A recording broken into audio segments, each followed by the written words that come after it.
نے جاوید بھائی اپنی اولاد، سگی اولاد کو یہ نصیحت کی تھی، اور اولاد بھی کون؟ مفتی محمد شفیع صاحب رحمۃ اللہ علیہ،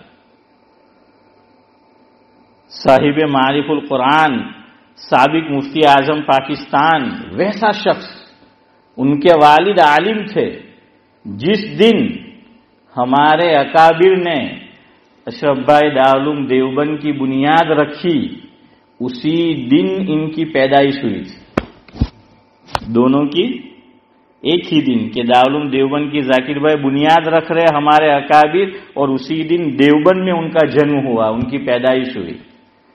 موت کے وقت انہوں نے فیملی سے اور اپنے بیٹے سے کہا کہ میاں محمد شفیع، آدمی دنیا سے چلا جاتا ہے، انتقال کر جاتا ہے، سبھی بھول جاتے ہیں، مرنے والے کو کون یاد رکھتا ہے؟ تم بھی بھول جاؤ گے، مجھے معلوم ہے نورانی بھائی کہ کون یاد رکھتا ہے، سب بھول جاتے ہیں، تم بھی بھول جاؤ گے، بس ایک نصیحت ہے کہ تم بھولو گے تو صحیح، مگر اتنا احسان کرنا کہ ذرا جلدی مت بھول جانا۔ چودھری صاحب کیا کہا؟ ذرا جلدی مت بھول جانا، یعنی بھول تو سب جائیں گے، اس لیے بھائی یاد رکھو۔ اور یہاں ہماری جو اولاد ہے ماشاءاللہ یہاں کی زبان جانتی ہے، اسکول میں ایک حد تک ہنر سکھایا جاتا ہے، اس کو ہم اپنے اوپر قیاس نہ کریں کہ ہم نے جو غریبی اور غربت دنیا میں دیکھی ہے انشاءاللہ ویسا نہیں ہوگا، یہ کسی طرح بھی یہاں جی لے گی، فکر مت کرو انشاءاللہ۔ ہماری طرح ہارڈ ورک ان کو نہیں کرنا پڑے گا انشاءاللہ۔ اس لیے کسی کا حق نہ مارو، اور خاص طور سے میراث، شریعت نے بہت سخت اس کے تعلق سے جو ہے وہ وہی بیان فرمائے۔ ایک صاحب اسی مجلس میں موجود ہے، میں نام نہیں لیتا، انہوں نے مجھے ایک دن سنایا برمنگھم کی طرف کا واقعہ کہ بیٹا جو ہے باپ کے پیسے بہت اڑا رہا تھا، تو باپ نے کہا کہ દીકરા અમે ગરીબી જોયેલી છે, આવું છે તેવું છે, બહુ મહેનતથી જમા કર્યું, ગમે તેમ ઉડાવવાનું નહીં। તો બધી ગરીબીની હાલત દાસ્તાન સંભળાવા લાગ્યા। તો પોયરાએ શું કીધું? દાદ હવે રવા દો, તમારો બાડ લક તો અમારો ગુડ લક છે।